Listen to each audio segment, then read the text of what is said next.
más que una pregunta ahora, primero como una reflexión. Obviamente Perón tiene una lucidez intelectual, como bien decía Santi, pero que además para mí tiene que ver también con una profunda intuición y escucha que hace que uno lo relee y primero que decís es casi profético, ¿no? Los diagnósticos, los análisis, la mirada, la perspectiva histórica, la densidad para atrás y el Claro, alcance el hacia panóptico. adelante. Sí. Pero bueno, también genera que cada vez que una relee también desde las nuevas preguntas. Y entonces, en algunas relecturas para hoy, a mí me pareció como eh, muy actual los planteos y la problematización en torno a la libertad. Bueno, ahí Santi traía el diagnóstico sobre la crisis del individuo, toda la mirada respecto a al necesario desarrollo de la individualidad eh, y en comunidad organizada sobre todo, Perón marca claramente que es problemática una libertad que no es respetuosa del bien común y habla de la necesidad de un grado ético para un uso feliz de la libertad, ¿no? Entonces me pareció como alucinante la actualidad y la reflexión en torno a la libertad y cómo enlaza libertad y comunidad, ¿no? Como la posibilidad de una realización del individuo y de una personalidad libre necesariamente unida a una comunidad, ¿no? Y a su vez, viceversa, ¿no? Que una comunidad no puede ser sana ni saludable si no hay un grado de individualidades, en este sentido amplio que traía Santi recién, del cuidado del cuerpo, del cuidado de la cultura, etcétera. Bueno, y también me generó a la vuelta de eso como mucha desesperanza, porque si en ese momento había un diagnóstico ya de crisis del individuo, bueno, ahora estamos complicados. Sí. El terreno donde cae todo esto, ¿no? Más allá de la discusión. O sea, por ahí pensar esto del germen peronista y podemos debatirlo, podemos discutirlo, pero después, bueno, el terreno que toca hoy. Que a mí me pasó un poco leyendo en comunidad organizada, digo, Maritain cuestiona un poco el alejamiento del cristianismo de las masas, y estamos hablando del fin del siglo XX, que un poco también lo retoma Perón. Eh, y digo, pensar hoy, digo, me pasó antes de venir acá, iba a pasar por un kiosco, estaba medio apurado y había un grupito de pibes que venía a jugar el fútbol. Digo, porque tiene que ver con esto del sustrato, ¿no? El terreno donde cae todo esto. Y lo pensaba qué diferente que era hace unos años, porque estos pibes terminaban de jugar a la pelota y van a comprar casi en fila. Entonces uno, el primero compra una coquita y un sándwich de miga. El segundo compró una coquita, otro una papita frita y quedaron dos o tres sin comprar nada. Y eso en mi época, digo en mi época, yo me siento un viejo, ¿no? Pero hace algunos años Sos. atrás era, claro, puede ser, pero hace unos años atrás era, juntemos para la coca, ¿no? Juntemos, terminabas de jugar el partido de fútbol y juntabas para la coca. Y quizá, digo, qué difícil de pensar todo esto, de todo ese aglutinante de los lazos comunitarios, del amor, de la solidaridad, de todos estos principios de la doctrina justicialista, cuando eh, todo esto se debate en una sociedad absolutamente fragmentada, donde el individualismo quizá es la norma, ¿no? Eso pensaba, me parecía como una dificultad en cuanto a las condiciones en las que tenemos que pensar el peronismo. Uri. No, no, mira, me quedé con varios puntos, no me traje anotador, pero me resonaron varios puntos que nombró Santi recién con lo que dijo Mer. Y pensaba, cuando describía, o más que todo caracterizabas este triángulo de el espíritu, la mente y el corazón, perdón, la materia como el cuerpo, el espíritu como el corazón y la mente como la instancia de las ideas. Y recién te decías, trayéndolo a colación de la realidad, que quizás este exceso de diagnóstico nos haya llevado a a un cierto degradamiento también de la instancia de las ideas y no poder aplicarlo en la acción. Ahora, esa acción, si no está guiada por el corazón o por ese espíritu, quizás cae también en un saco roto que hoy tengamos que reflexionar y que la reflexión también lleve a una instancia de acción. Eso me parece sumamente importante poder, vamos a decir así, ponerlo en el tapete de las discusiones. Y con lo que decía recién Mer, Nico, me parece interesante con respecto a esta discusión de la libertad. Recién en esa crítica que Perón hacía con respecto a los partidos o como resultado de las ideologías del siglo XIX, en su expresión en los partidos que son más bien rígidos, pensar el peronismo como, o no, la filosofía peronista como un movimiento, también ahí va un axioma muy importante, es un movimiento de liberación nacional. Y ahí ponemos el punto en la libertad. Y cuando uno dice, bueno, un individuo es libre y no importa más nada, parece que cae en la abstracción de la no realización de esa instancia. Un individuo es libre si una comunidad se realiza. Y una comunidad se realiza cuando ese individuo es libre. Yo creo que hablaba muy bien de esa tensión entre la insectificación del individuo por parte del colectivismo y, vamos a decir así, la degradación material por parte del individualismo liberal. Esa tensión, que muy bien lo marcaba Santiago, no la oprime, no se sustrae, sino que juega permanentemente. Y en ese juego me parece que está el desarrollo de esa virtud, que creo que es con acento en la U y sin la D. Perdón, eso fue ñoño de nuestra parte. Así que me parece muy interesante volver a problematizar, y que esa problematización, más allá de que nos tenemos que hacer preguntas, porque yo creo que se sale de este laberinto muy marechal nuestra intervención, por arriba, primero hay que preguntarse, después esa pregunta profunda en el corazón sobre si nuestro espíritu o nuestra instancia de trascendencia sigue ahí vigente, que yo creo que eso es lo que nos da esperanza, más allá de la desesperación que estamos atravesando. Me parece muy importante, y con respecto a esta discusión de la libertad, volver también sobre un concepto que, más allá sacándonos de lo que fue la comunidad organizada, habla de un rol central. Yo creo que habla de la instancia social y la comunidad, de la instancia del nosotros y el yo, la familia en el medio y un rol central que son las famosas OLP, esas organizaciones libres del pueblo, en donde de alguna manera intentaba direccionar o persuadir, porque nosotros podemos caracterizar también al justicialismo o al peronismo como ese movimiento quizás desordenado, y uno dice, che, había una lógica de desorden o de desborde, no vamos a decir desordenado, desbordado, quizás sí. Bueno, ¿cuál sería ese canal que organizara y que ordenara bajo la doctrina esas organizaciones libres del pueblo?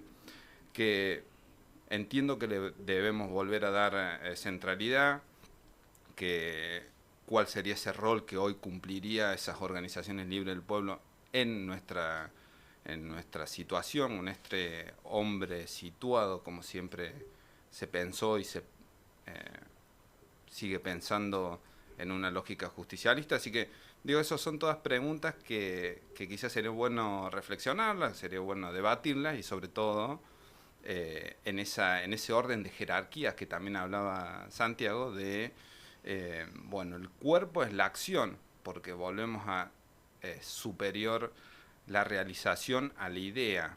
Bueno, ¿quién genera esa realización? El cuerpo, sí, pero en permanente vinculación con ese intelecto, porque sin esas ideas la realización situada es muy difícil, porque si no tenemos ideas propias, nos apropiamos de otra idea, o otro piensa por nosotros.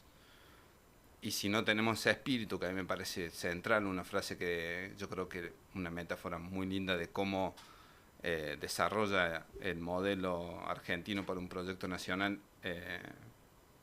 en su último gran libro, que decía que es esta doctrina ya estaba en el pueblo, es como una escultura que ya la piedra, sí, me parece genial. Y eso poder ir entendiendo en esa profundidad y en el corazón de nuestro pueblo que ya está. Digo, no hay una necesidad de, como decía recién Santiago, explicarlo. No se explica. Así que más hacer y bueno, menos decir. Eva no decía el peronismo, ¿cómo era? No se aprende ni se proclama, se comprende y se siente. Practica, ¿no? Y se siente que capaz que... Sí, perdón. Eva. No, pero si me no, está bien, Santi, no sé, puedo polemizar. Sí, seguro, Santi, no sé, quizás... No, el problema de esa frase es cuando fue usada para desestimar la formación, ¿no? Creo que hay un problema. O sea, la frase es hermosa, pero se entiende dentro de esta concepción integral que dimos hoy.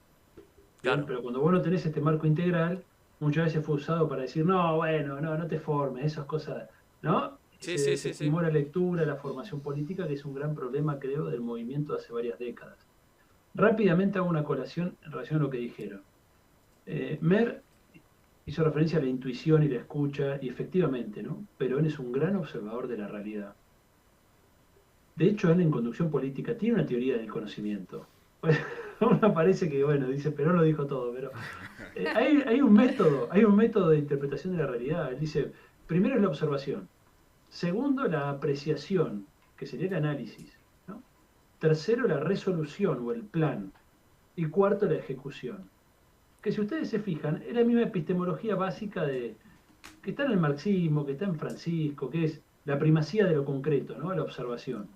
Es decir, no parto de un dogma, de una idea ya establecida como verdadera, sino que observo la realidad, la abstraigo, la apreciación, el análisis, bien, resuelvo cómo voy a emprender mi acción, ¿no? Un plan, y el concreto pensado, ¿no? La última etapa, la ejecución.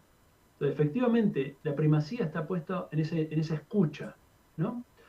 Y a mí me gusta destacar en este aspecto, porque hice mención a la dimensión más intelectual de Perón, pero quizás la dimensión espiritual es mucho más importante, hechos de su infancia, ¿no? Como sus anécdotas guanaqueando con los indios allá en la Patagonia, o su larga etapa como militar al frente de tropa, donde él interactuaba con argentinos de todo el país, en las condiciones en las que él pudo observar en que estaba esa Argentina profunda. Y esto es muy importante en él. Es decir, Perón no estaba rodeado de tipos encumbrados, de Jockey Club o de la universidad o lo que fuera.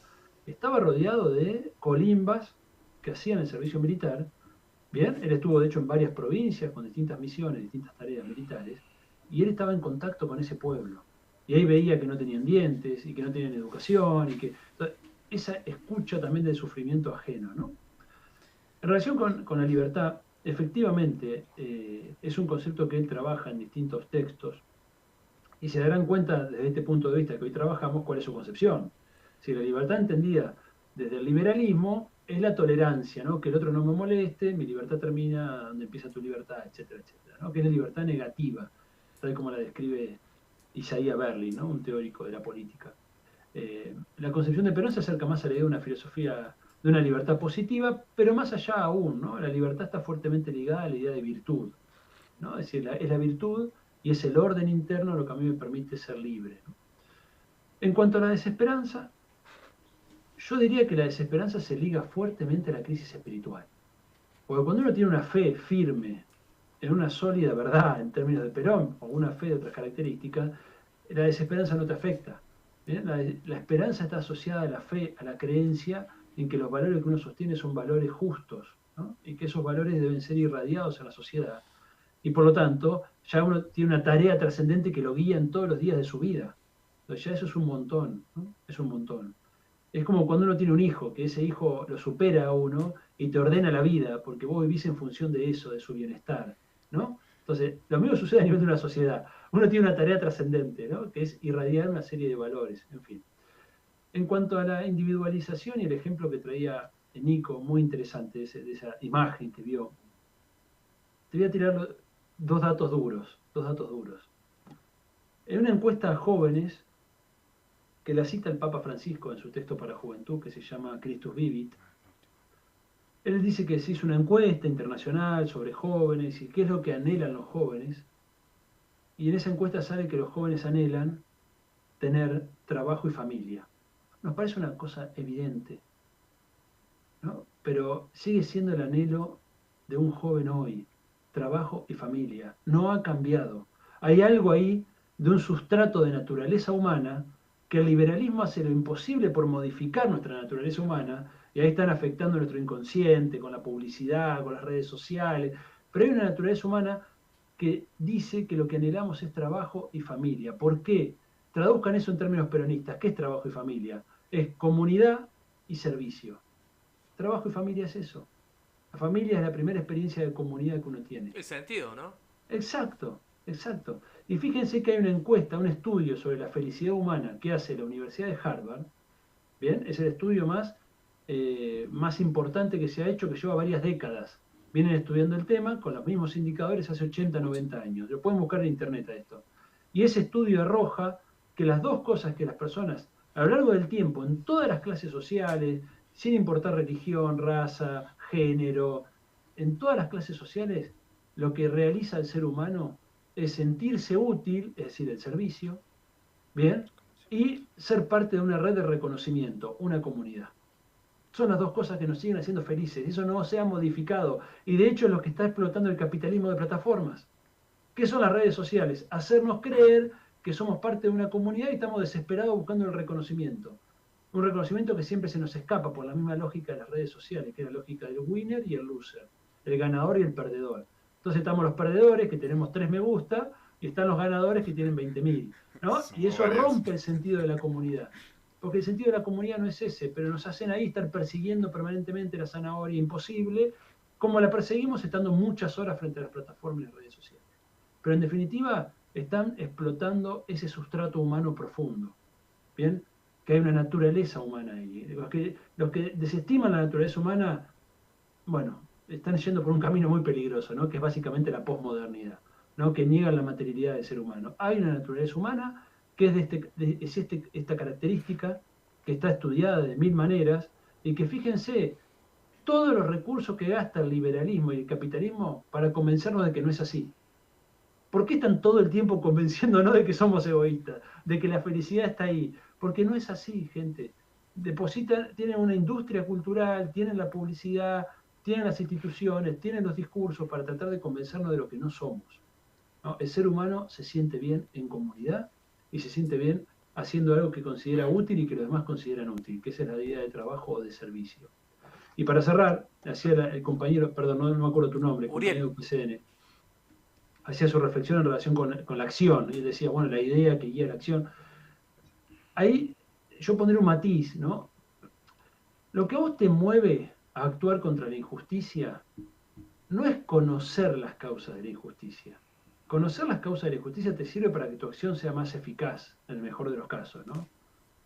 Lo que te mueve es el corazón, ¿sí? Es sentir esa injusticia, ¿no? Es sentirla. Si vos no la sentís, podés ser el mejor teórico del mundo y aún así ser un egoísta, no bajar el vidrio cuando viene alguien a pedirte una moneda en el auto, ni dar nada por nadie, ¿no? Pero sos el mejor intérprete de la realidad, desde el análisis frío, ¿no?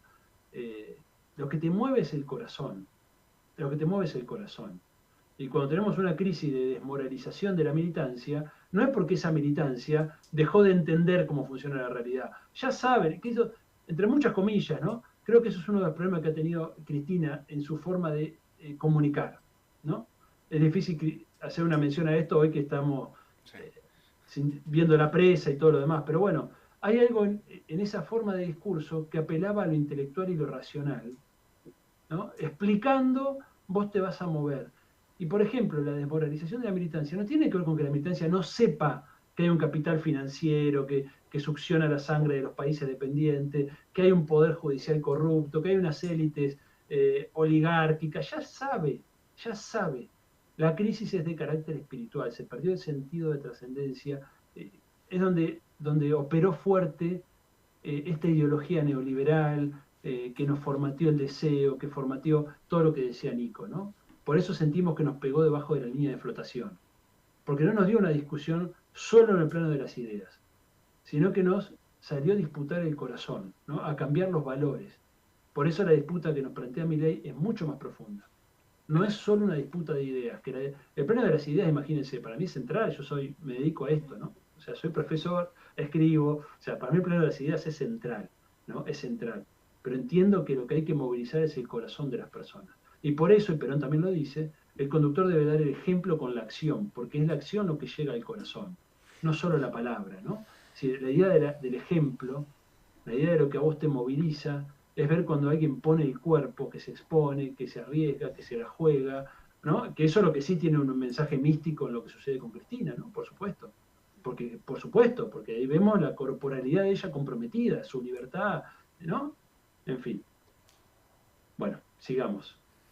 No, yo, escuchándote, Santi, pensaba que hoy quienes sí movilizan el corazón, ¿no? Y desde dónde.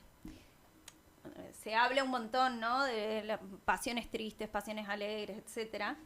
Pero toda la narrativa agresiva y violenta que prima, hoy es gobierno, digamos, y moviliza, no sé si el corazón, pero una dimensión del sentimiento desde un lugar que es muy peligroso en su deriva, y que de alguna manera no solamente tiene que ver con una enunciación política respecto del adversario político, sino que también permea como todo el cuerpo social, ¿no?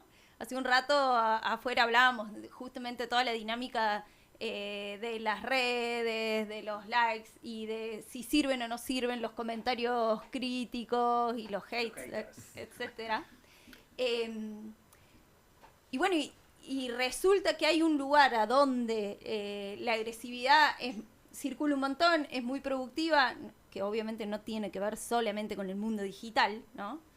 Pero sí, una parte de la crisis de sentido tiene hoy el escenario de que la digitalización de la vida hace que una parte importante de los sentidos cotidianos y una parte importante de la producción de subjetividad, si lo queremos decir así, corre por ahí.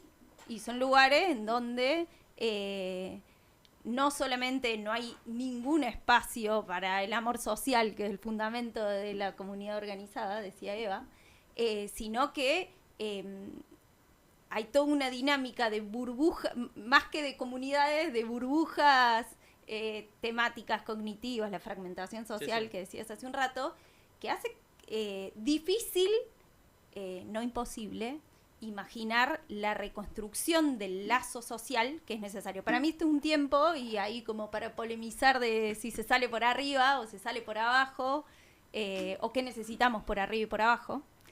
Es un tiempo en donde es necesario sin duda reorganizar el campo político, pero no basta con eso. O sea, la profundidad de la crisis de sentidos que estamos viviendo implica que si no nos ponemos militantemente a reconstruir el tejido social y a recuperar, si se quiere también en una dimensión espiritual, el hacia dónde vamos, ¿no? En un sentido más de misión, de propósito y de cómo una como persona, como individuo, siente que hace algo que valga la pena, no hay salida, ¿no? Y como lo que podamos reconstruir incluso en términos de poder institucional y de poder institucional electoral,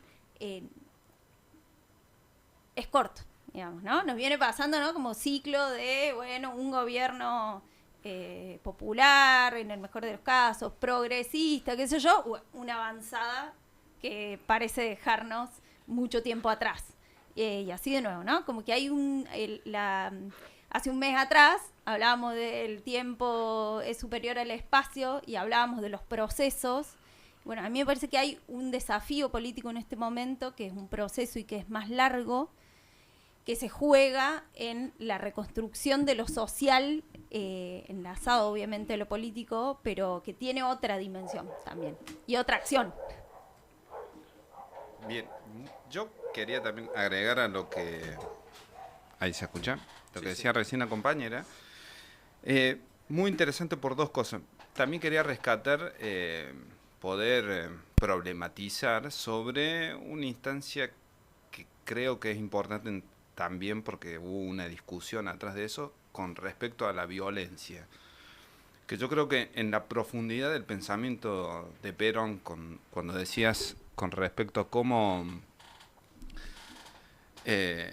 observaba Perón aquella fatídico 16 de junio del 55, que después lo vuelve a tratar, y que recién Santiago lo comentaba muy bien con respecto a la centralidad que tiene la dignidad humana, y que esa dignidad humana, al utilizar la violencia, de alguna manera se violentaba o se denigraba.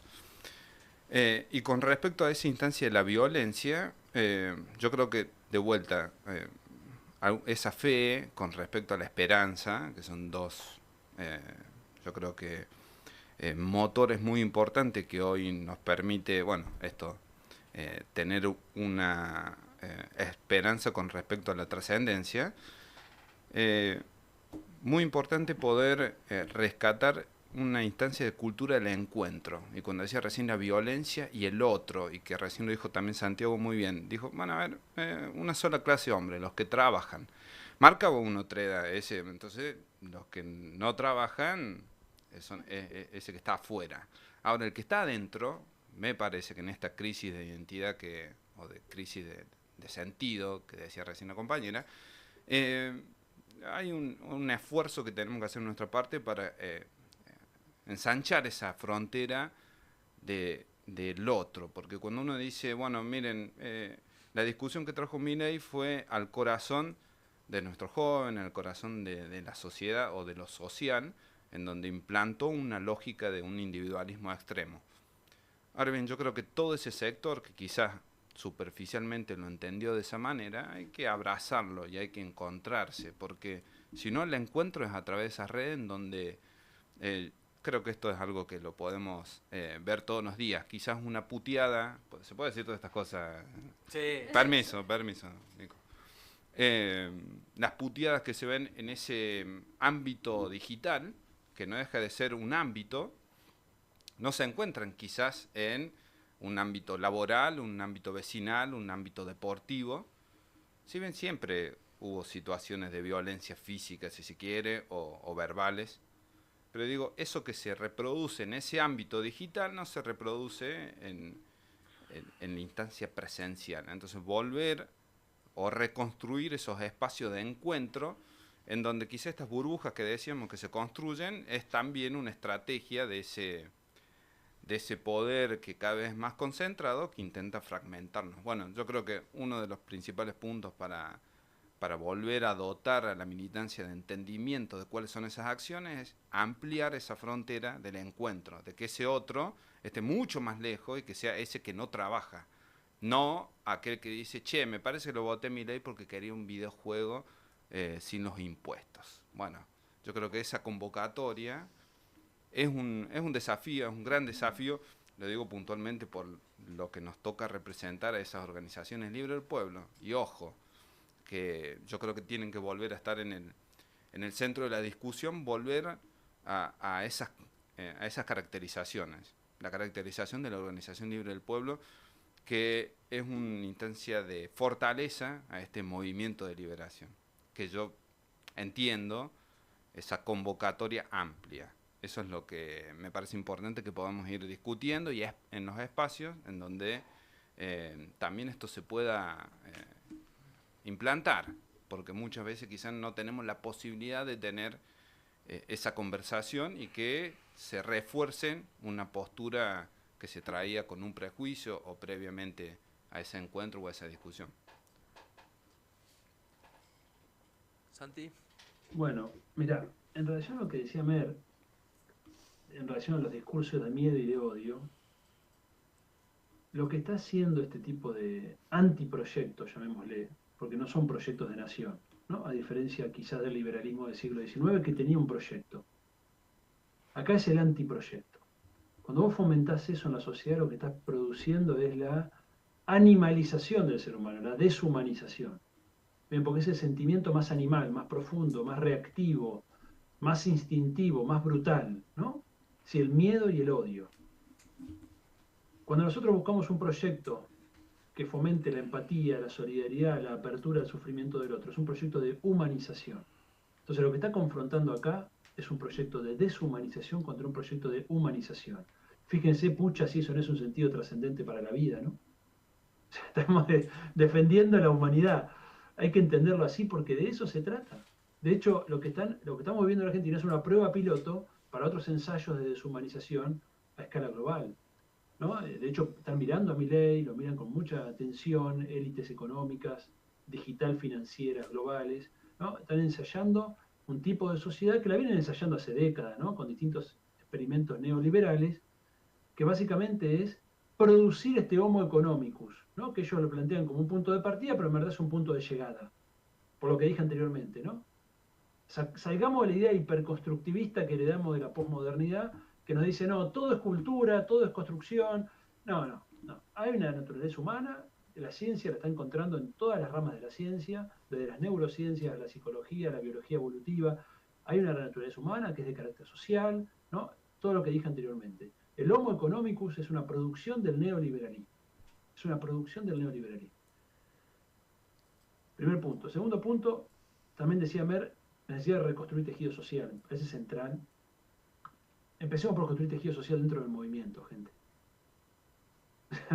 Queremos ser constructores de tejido social hacia afuera y hacia adentro nos estamos matando, nos estamos destruyendo, no nos escuchamos, no nos conocemos, no sabemos lo que piensa el compañero. Entonces, si queremos ser constructores de tejido social hacia afuera, empecemos a construir tejido social hacia adentro, entre provincias, ¿no? Las realidades provinciales que son muy distintas.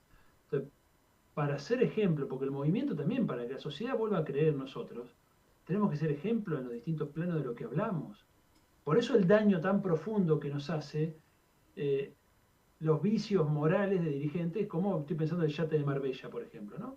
¿Cuánto daño nos hizo ese yate de Marbella, ¿no? Bajo la línea de flotación, sobre nuestra militancia que estaba haciendo campaña, sobre una sociedad que estaba sufriendo los efectos negativos de la pandemia en términos económicos y en general? ¿Cuánto daño te hace cuando la alta dirigencia de un movimiento muestra eso hacia adentro y hacia afuera, ¿no? Fíjense la importancia que tiene la moral para el común de la gente en la crítica hacia el peronismo. Casi toda la crítica es moral, no te hace una crítica a tu programa de gobierno. Pero ¿no te parece que esa crítica es solo hacia el peronismo? ¿No es algo que se le... Es que vos sos el que hablas de eso. Sí, sí. Si vos estás hablando de justicia social, el otro está hablando de que te chupe un huevo el vecino.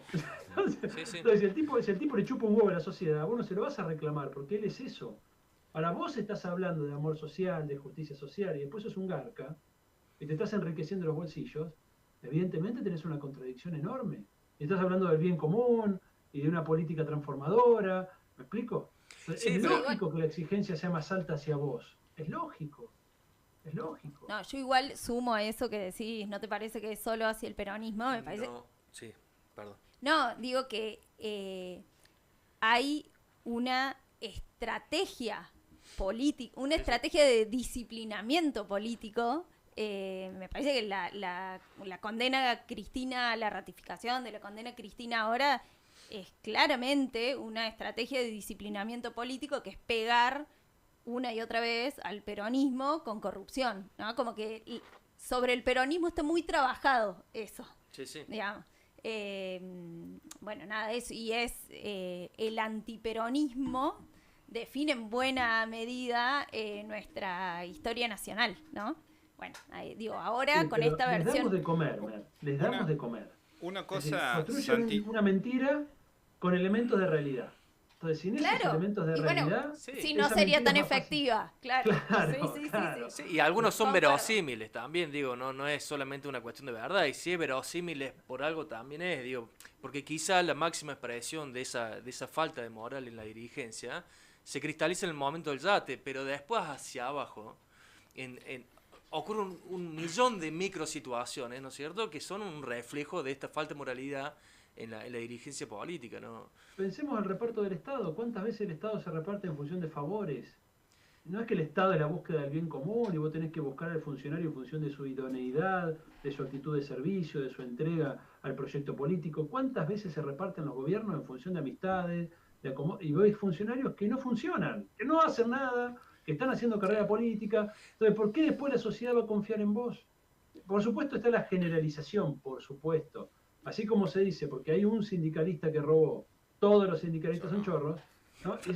Me acuerdo del gringo Michetti, me lo dijo una vez en una charla. El gringo dice, hay 10 sindicalistas procesados y somos 30.000, no me acuerdo el número, 3.000 sindicalistas en el país. No miramos a los 99% que tienen limpia, ¿no? Su Sí. legajo. Mirás al corrupto, ¿no? Y ahí está lo que dice Mer de los medios de comunicación operando sobre eso. Pero bueno, nosotros también tenemos que denunciar la corrupción.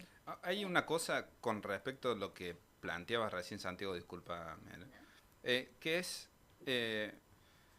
para alcanzar, digo, la profundización de la filosofía del justicialismo, del peronismo, yo creo que también está la contracara de la desvirtud. Y esto, para que nosotros desarrollemos una virtud, bueno, evidentemente hay esa instancia. Y es una estrategia, la demonización, con respecto a lo decías recién, Santiago, y yo dije, voy a levantar la mano porque es cotidiano, la demonización del sindicalismo. Son tres muchachos que algún interés oscuro de ir en contra de los trabajadores, que ganen menos los trabajadores, que tengan peores condiciones, y eso no es así. Por la cantidad que a lo largo y a lo ancho de militantes sindicales existe al día de hoy. No estamos hablando de hace 30, 40 años, cuando quizás el peso específico de la Confederación General del Trabajo era otra.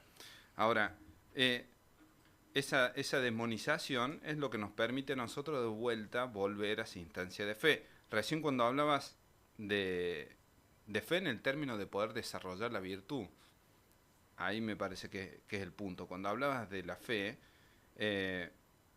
existía, y yo creo que sigue existiendo en nuestro pueblo, ese avión negro. Ese ejemplo creo que fue cuando hablaba de mística. Hay una mística de ese mítico avión negro del regreso a Perón, en donde los trabajadores y trabajadoras miraban a ese cielo esperando la vuelta del general en un avión negro. Esa fe que está anclada en la realidad y en esa esperanza de poder desarrollar la virtud y alcanzar en esa comunidad la felicidad, porque yo creo que también hay una profunda discusión que me parecería bueno también poder escuchar tu postura, Santiago, con respecto a si la felicidad se construye, se alcanza, y ese punto que quizás sea más bien utópico, volver a tener esas herramientas a mano. La fe, ese volver a encontrarse en el corazón cuáles son ese sentido que le damos a nuestra militancia, y que la reconstrucción de ese tejido que decía Mer esté direccionado por alcanzar esa virtud. Y que estas situaciones de desvirtud, porque nombrábamos lo del yate, pero también lo del bolso de las monjas, ese fue otro gran golpe. Creo que son instancias que a nosotros también engrandece esa fortaleza de la fe. Hasta recojo un poco el guante de las últimas intervenciones. En cierto sentido, creo que caímos en eso que Perón denominaba el partido demoliberal. Si la reducción de movimiento a partido y de la política a su expresión institucional o electoral, transformando la política en un asunto de rosca, de gabinete o de palacio o de dirigentes en un sentido más amplio, creo que eso es el fin del movimiento, ese no es el camino, ese es el atolladero en el que estamos, ¿no? En cambio, cuando empezamos a hablar de tejido social, cuando empezamos a hablar de poder, ya no de política, de construcción de poder, de acumulación, ahí tenés que hablar de los distintos factores de poder. Porque nosotros podemos renegar de que hay un poder fáctico en Argentina, que lo hay, ¿no? Las élites no respetan las instituciones, salvo cuando les convienen. Cuando les molestan, hay un poder fáctico. Porque ellos no confunden institucionalidad con poder. Nosotros a veces lo confundimos, y es un rasgo sobre todo en la postdictadura, ¿no? De alfonsinismo socialdemócrata que tenemos un poco, que nos impregnó en cierto sentido, en parte por el temor, por supuesto, a la violencia política desatada que vivimos en la dictadura, ¿no? Frente a ese temor dijimos, bueno, afiancemos la democracia.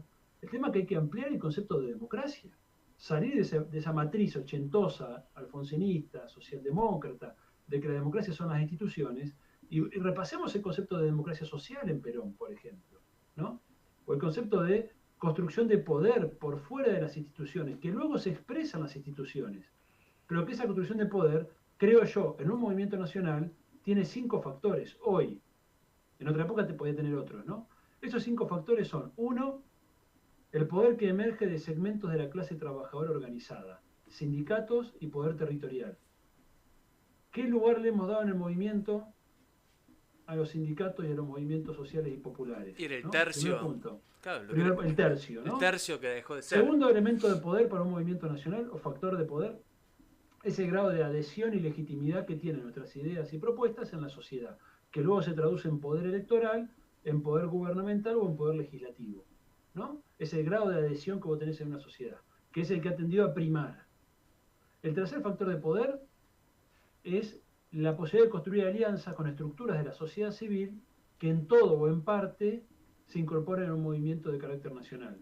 Puede ser la iglesia, pueden ser cámaras empresarias, pueden ser clubes deportivos, asociaciones civiles, centros culturales, toda la amplia diversidad de lo que conforma la sociedad civil, ¿no? ¿Qué lugar hemos dado a este tipo de organizaciones en la discusión, ¿no? Aliados de un movimiento nacional y que forman parte del movimiento. Y el quinto factor de poder, perdón, el cuarto es la capacidad que tenemos en el plano de lo intelectual, de lo cultural, de lo artístico, de incidir en las ideas y valores de una sociedad, ¿no? Si ustedes quieren, el plano de la batalla cultural. También un plano descuidado por nosotros, poco articulado. Se lo dejamos a la espontaneidad de los intelectuales, de los artistas, de los comunicadores. Falta proyecto, falta estrategia, falta conducción. Y el quinto plano es el plano del liderazgo social que emana de alguno de los otros 4, ¿no? Porque el liderazgo social tiene una característica. Emerge del carisma de un individuo y no es transferible, ¿no? Por más que se siente acá un líder y te diga: mirá, Nico, ahora te transfiero mi liderazgo, eso no bien, funciona gracias.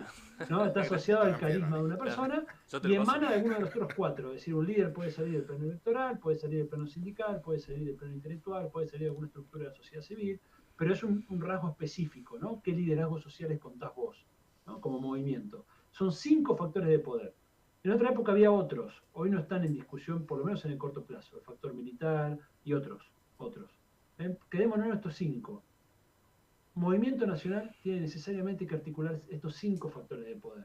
No podemos quedarnos solo en la búsqueda de los votos, en el plano electoral, en su traducción institucional, porque ya vimos cómo termina. Santiago, llegamos a instituciones y no sabemos qué hacer. No tenemos presión en la calle que nos obligue a transformar, a avanzar. No nos tienen miedo, las clases dominantes nos perdieron el miedo.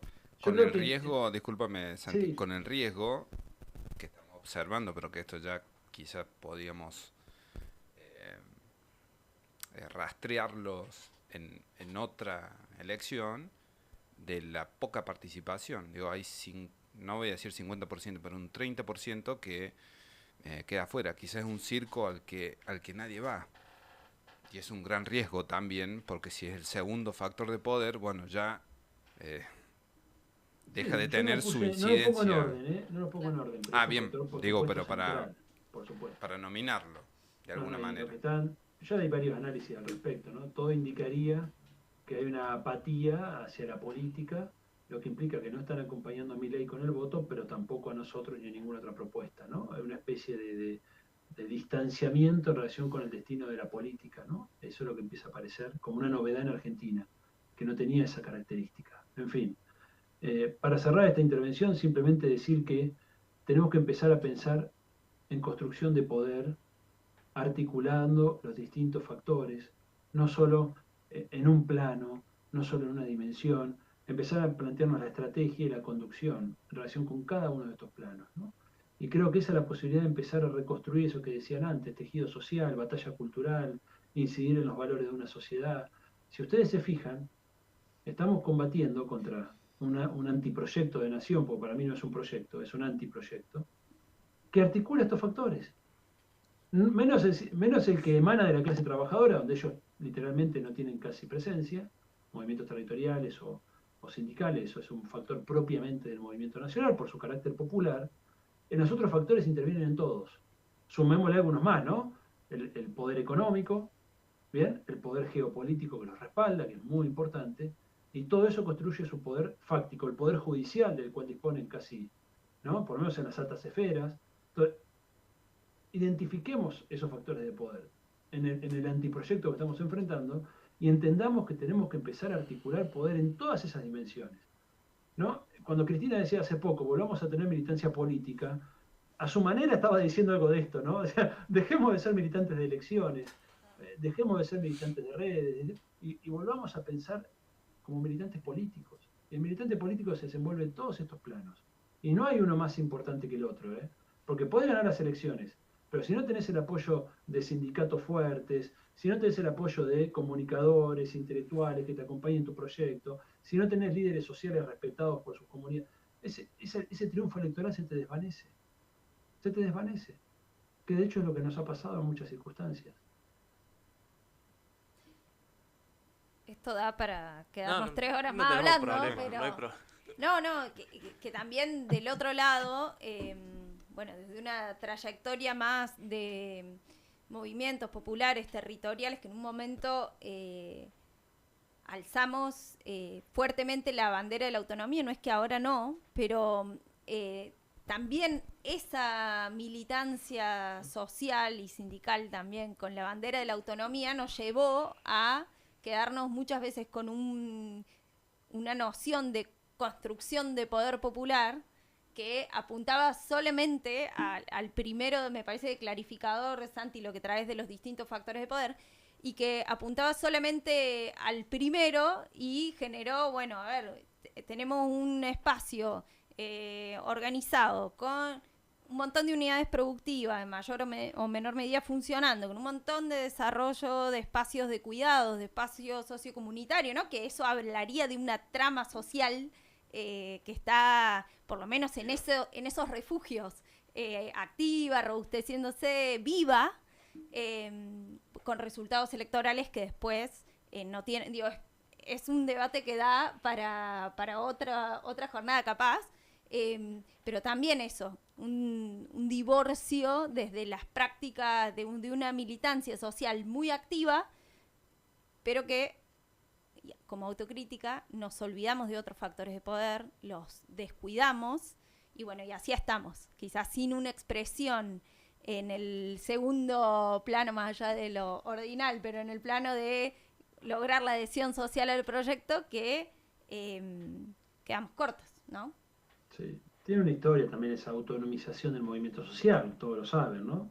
Básicamente reacciona frente al menemismo cuando el peronismo abandona sus banderas históricas y ahí surgen los movimientos sociales con fuerte autonomía de la política, ¿no? E incluso en la antipolítica durante un tiempo. Eso tendió, creo yo, a desdibujarse un poquito, empezó a haber más vínculo, pero es cierto lo que vos decís. Igualmente yo les invito al siguiente juego de la imaginación. ¿Por qué no pensar la conducción del movimiento que no sea solo expresión del poder electoral? ¿Por qué la conducción del movimiento tiene que ser solo diputados, senadores, gobernadores? ¿Por qué en esa conducción no están referentes sindicales, referentes de movimientos territoriales, referentes de quienes dan la batalla cultural e intelectual, referentes que emanan de estas estructuras de la sociedad civil, empresarios, iglesia? Daría una imagen mucho más interesante de la discusión, mucho más interesante de la discusión. Mira, hace poco lo decía el Papa también, ya que hablamos de Francisco tanto, está bien citarlo, ¿no?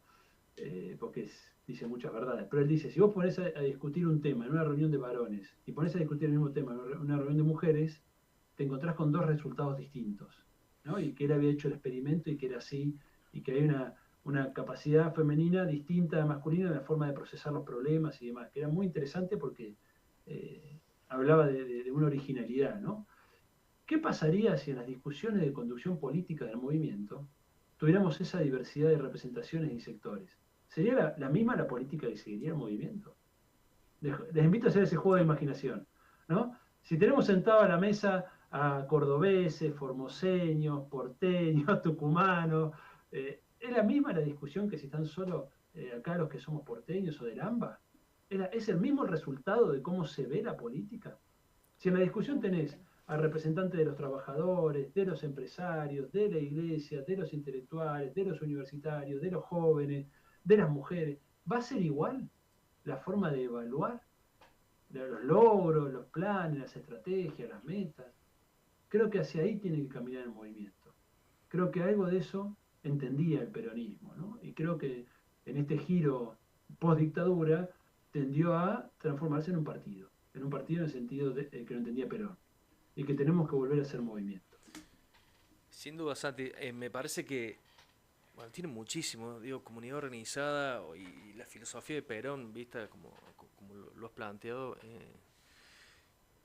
en lo que tiene que ver, digo, con las discusiones actuales dentro del peronismo. Y quizá acá, bueno, tenerlo en la mesa a Luria, aparte de Lemer, que nos acompaña siempre, me parece que en esto que sigue a continuación puede ser muy interesante, digo. Me parece esta distinción de la lucha que de hecho Perón también lo trabaja, el poder de la lucha y el poder de la gestión. ¿Y por qué digo que me parece importante esto? No solamente por quizá la incertidumbre que existe hoy, o por lo menos lo que yo veo en varios compañeros y compañeras que están mirando el techo, esperando algún tipo de respuesta o una señal para ver qué hacer. Y sin duda, esto que estás planteando, Santi, tiene que ver con un repliegue hacia el movimiento, hacia la construcción de la comunidad organizada. ¿Sí? Pienso que quizás en mi caso, como una generación, y esto lo digo en términos particulares, pero hay, me parece, algo que se asemeja mucho en otros compañeros y compañeros que estamos en la misma. Hemos incorporado, o por lo menos yo me incorporo a la política fuertemente a partir de la muerte de Néstor, y después, bueno, en el gobierno de Cristina, ¿no es cierto? Pero se ha incorporado una determinada forma de entender la política, o por lo menos en términos personales lo digo, en esa orgánica, en como entendimos en su momento, y lo miro a Luri porque compartimos en ese momento muchísimo, de trabajo, de pensamiento, de dónde depositar las energías y cuál era un poco el rumbo que queríamos tomar en ese momento. ¿Cuánto de esto que hacía falta? Pienso, ¿no? No sé, Uri, en tu caso, ¿cómo vivís este parangón? Digo, Uriel, en su momento, hace 10 años, cuando yo lo conocí, No, dirigía Descamisado, conducía el espacio Descamisado, tenía un centro cultural en Barrio San Martín.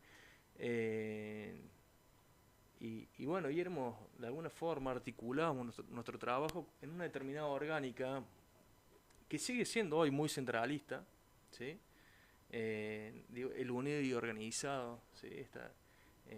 No sé cuál es el balance que vos haces de esa época. No, siempre yo creo que de todos esos procesos poder situarse, yo creo que esa contextualización sobre las decisiones que fuimos tomando día a día, que fue muy vertiginoso, de hecho, porque quizás específicamente atravesar ese proceso con la dinámica política que arrastramos del 2003-2004 para acá, eso dependiendo siempre cada experiencia, pero a nosotros nos tocó atravesar lo que fue primero la elección del 2007 con Cristina, después en el 2008 con la disputa contra el sector agropecuario, en donde ahí quizás hasta también narrativamente fuimos, yo creo que esa definición muy interesante que decía recién Santi de la batalla cultural, muy gramsciana además,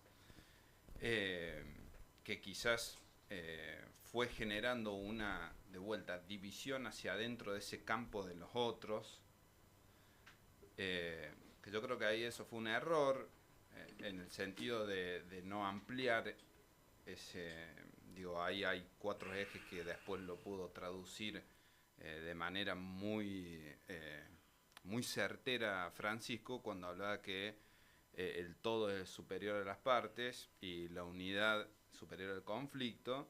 Bueno, ahí quizás hubo un aprendizaje muy importante y con respecto a estas discusiones que fuimos dando con respecto a la orgánica. Ya yo vuelvo con algunas discusiones, que es en lo que recién decía Mer y también lo decía Santiago. La organización es libre del pueblo, que yo creo que es un nudo gordiano en referencia a que se lo obstaculiza el acceso al entendimiento de una práctica política de qué, cuál es el rol que cumple una organización libre del pueblo. Y sobre esa centralidad yo creo que se fue degradando la política, porque fue más bien de superficialidad y no de profundidad en la discusión. Y cuando hablo de profundidad, eso fue el alejamiento sobre ese sentir del corazón. Ahí yo creo que hubo un gran quiebre. Y después la instancia de la representación, que no es esa representación burguesa, sino la legitimidad de la representación, que es la que emerge después ese liderazgo que hablaba Santiago. Esa representación en donde se deposita en una construcción de poder los anhelos de ese desarrollo de la virtud, los anhelos de ese desarrollo de la felicidad. Y esos liderazgos se construyen en las organizaciones libres del pueblo. No creo que se construya hoy en una orgánica de una organización tipo leninista y que hoy haya una vanguardia que le indique a nuestro glorioso pueblo qué siente y qué debe sentir.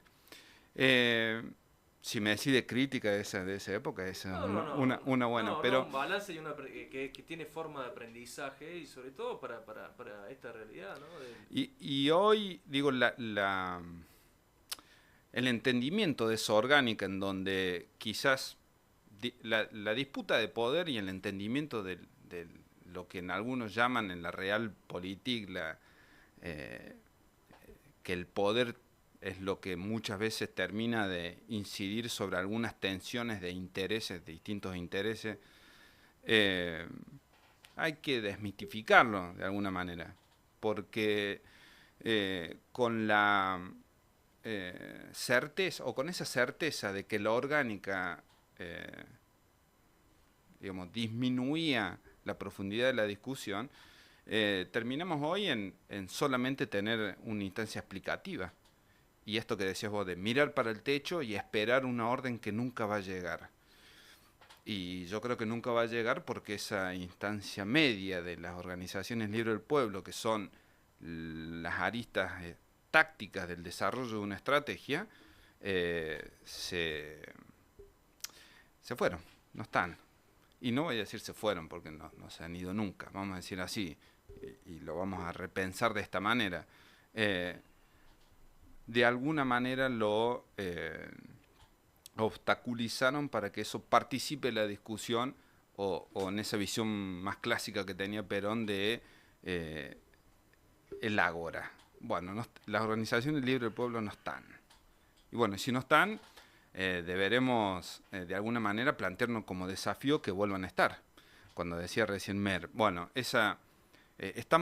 hay una militancia activa, los militantes de la vida, ¿están? Sí, porque se observa en cada barrio, en cada lugar de trabajo.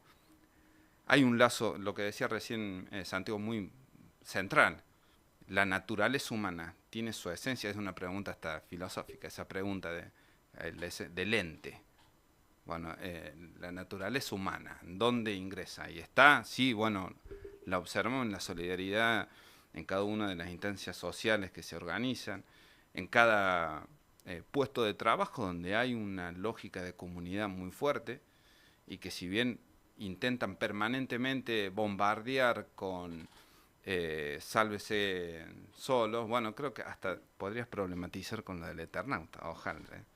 Pero creo que esos son, vamos a decir así, desafíos y disputas que la militancia o los militantes estamos llamados a dar.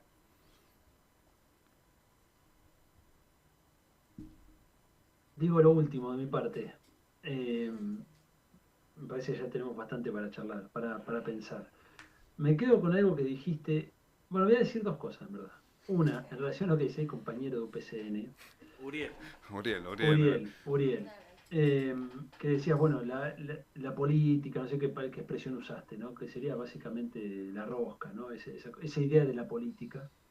creo que hay una confusión de tres planos, no en vos, sino en cómo evolucionó la discusión en el movimiento, que es la confusión entre lo político, la política y las políticas. Las políticas tienen que ver con cómo atacás determinado problema, ¿no? La política educativa, la política sanitaria, la política de vivienda, la política laboral, que el plano de las políticas, primer problema, en su exceso o en su vicio, te lleva al tecnocratismo. Creer que es un problema técnico, no político. Primer problema, ¿no?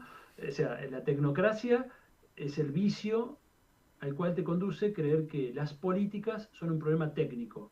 Siempre hay una base política, por supuesto hay una dimensión técnica, ¿no? Sin la técnica no sabes ni cuántas viviendas necesitan, ni cómo hacerlas bien, ¿no? Etcétera, etcétera, para cada área.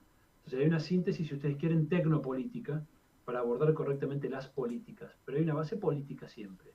¿Bien? Pero de todos modos, digamos que en el plano de las políticas, bueno, más o menos estuvimos en la discusión. Luego está el plano de la política. El plano de la política es el plano de los partidos, de la rosca, de cómo se pelea en el poder político en sí mismo, ¿no?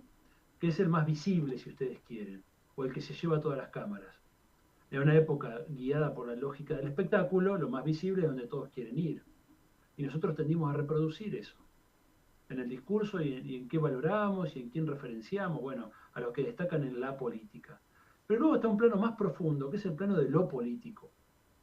Bien, que es el plano donde se dirime el poder en una sociedad, donde se establecen las reglas de juego de la política, por ejemplo. Las reglas de juego de la política no se resuelven dentro de la política, no hay que confundirse, ¿eh? Se resuelven en lo político. Bien, eso la derecha lo tiene mucho más claro, lo tiene mucho más claro. Ellos no confunden la política con lo político. Juegan el juego de la política hasta que se agota ese juego y entra a jugar lo político. Bien, el poder fáctico.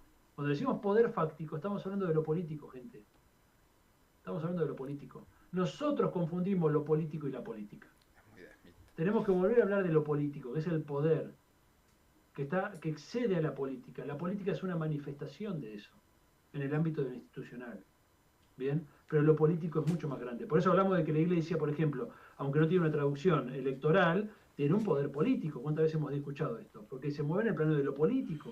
Lo mismo una cámara empresaria. Bueno, nosotros tenemos que empezar a pensar en ese plano. Y segundo, y con esto cierro, me llamó mucho la atención, Nico, una cosa que dijiste. Dijiste, nos hemos replegado en la comunidad organizada. O debemos, digo. ¿No? Fíjense qué interesante. Si tenemos que replegarnos, es porque nos alejamos. Y es toda una señal. Es toda una señal.